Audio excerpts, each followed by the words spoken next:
because ultimately you want them to think and love what they're doing.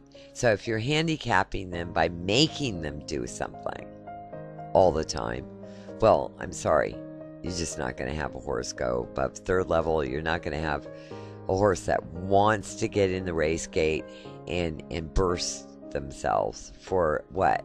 They're not stupid. Horses are not stupid. Once they find out this is not fun, you're really relying on the luck of DNA. Because much like hound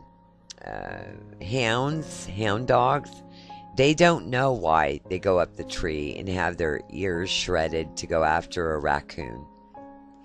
But you can easily tell the ones that are sleeping under the porch that their ears are perfect. Well, you know that they're not game, and they don't hunt the raccoon that they were bred for. It's just like that for horses. So we have horses bred for this, we have horses bred for that. It's the infrastructure. Again, watch her tail. I'm asking a lot, and she's on the muscle. And another thing, I use the walls to do a large part of my hand. The only reason I use the outside rein to counterbend her is to keep that right hind underneath her so those haunches stay square. You'll see me leading her on with the inside rein, but really the wall is doing the most of the work. The inside rein is leading that shoulder out so I don't have the shoulder stop. Because in order in the next 10 days for me to have the whole forearm out and to do Spanish walks and do passages and piafs, which I do with the racehorses. That's how I train them to the gate. Because inevitably in the gate they're locked in, sometimes 1 minute, sometimes 5 minutes, etc., etc. But you want them to come out of the race gate like a cat. And Eloise Podolsky did it the best. He said the opposite end of the piaffe is the horse in a complete dead run. He has pictures of it. Go to the book, My Horse is My Best Friend, and you'll see a picture of a piaffe and a racehorse all out. So now we're going to the right. This is her fancy leg. She's going off the left hind on the outside. Now she's telling me, oh, well, I'm so brilliant. And I'm telling her, yes, you are. But you have to work even so that you're so brilliant. So I lift her head up so she can really plant that right hind under. And as she plants the right hind under, it's almost like a gigantic shoulder, not shoulder out, traverse. Because on this, I lift the neck and head out of the way because she is a young horse to get the same posture as you would in a third, fourth level dressage horse.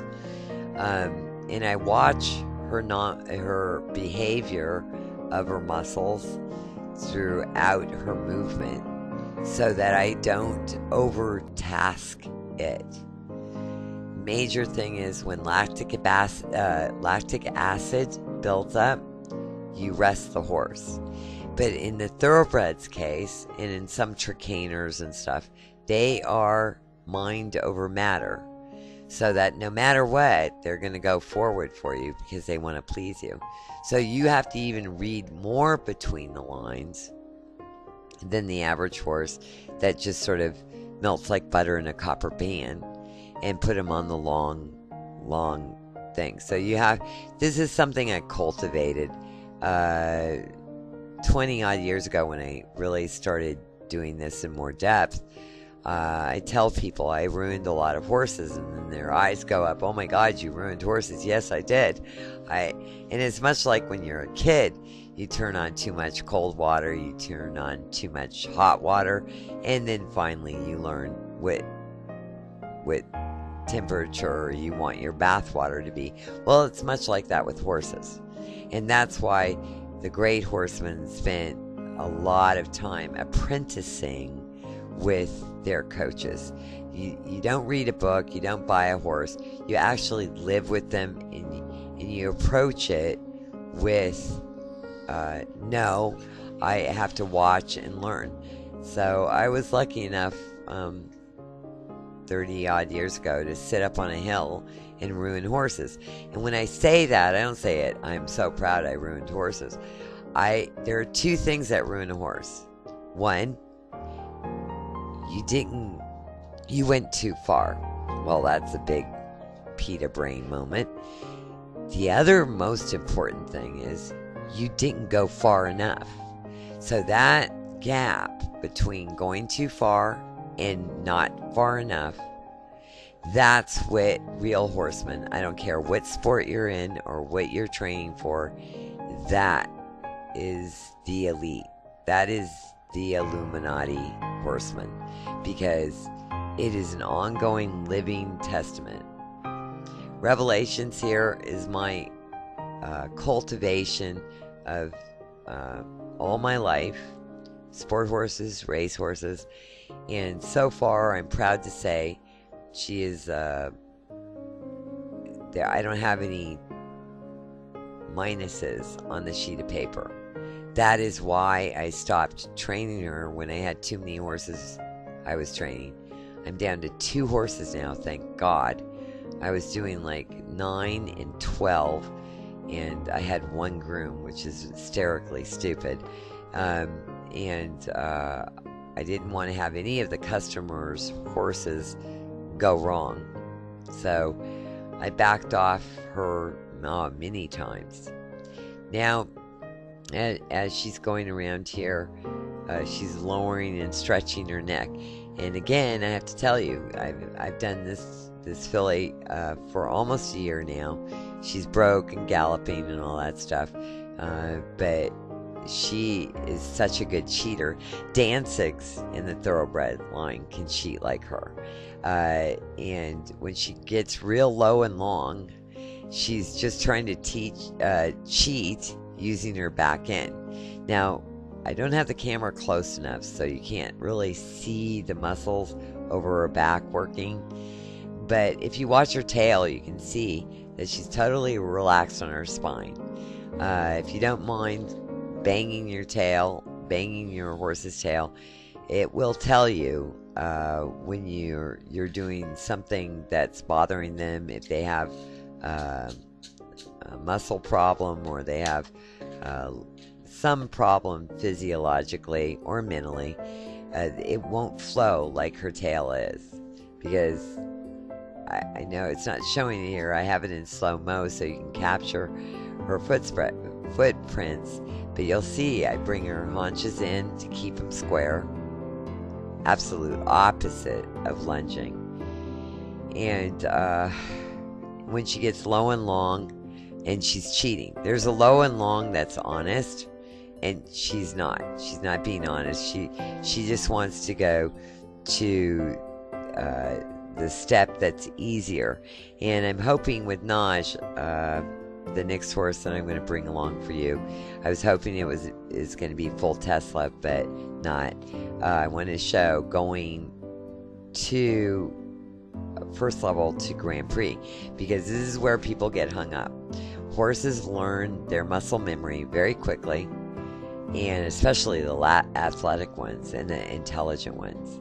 And as they go along, I haven't seen a book or a video, and perhaps it's out there and I haven't seen it, but I've really been looking, and I haven't seen trainers show you when you have the nice training level frame, first level frame, how do you get from third to Prix St. George without going the Roker crazy stuff? Well, that's what I want to show. And in this filly, way her nomenclature is going over the crown is the beginning of showing that.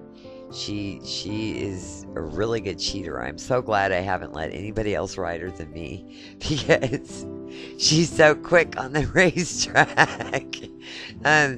And all this filly has to do is get one rider off, and my goodness, she's gonna learn it for life. That's how smart she is.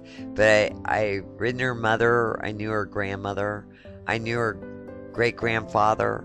I knew her great grandmother. I know her grand uncles. I know her aunts. It definitely is in the family. They're clever. They're everything you want in a racehorse. But it comes so quickly. You have to be there but not be there. I say this all the time to students for 30 years. When you want a horse to be balanced, when you want a horse to be true from the back end all the way to your hand, you have to be there but not be there. The half halt is more the gives than the take. You balance them according to that stride. That's why I slowed it down too. The strides go past so fast that a lot of people can't absorb. It's gone before it's done.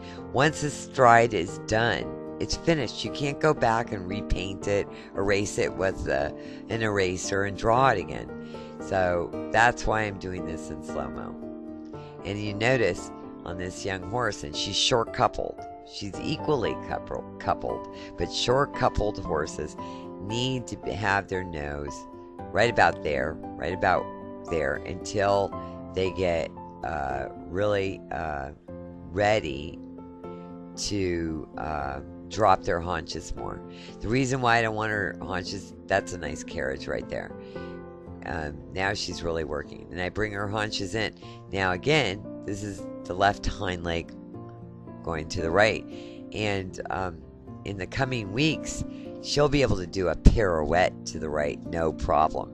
To the left, I'm going to have to be bringing her shoulder up and all that. But all the bucking isn't from the line on the outside. It's from having to bear down and work. Anyway, notice her where her nose is in front of the vertical, because when her haunches drop further and her back comes up further, the nose will be almost on the vertical, a little bit in front. But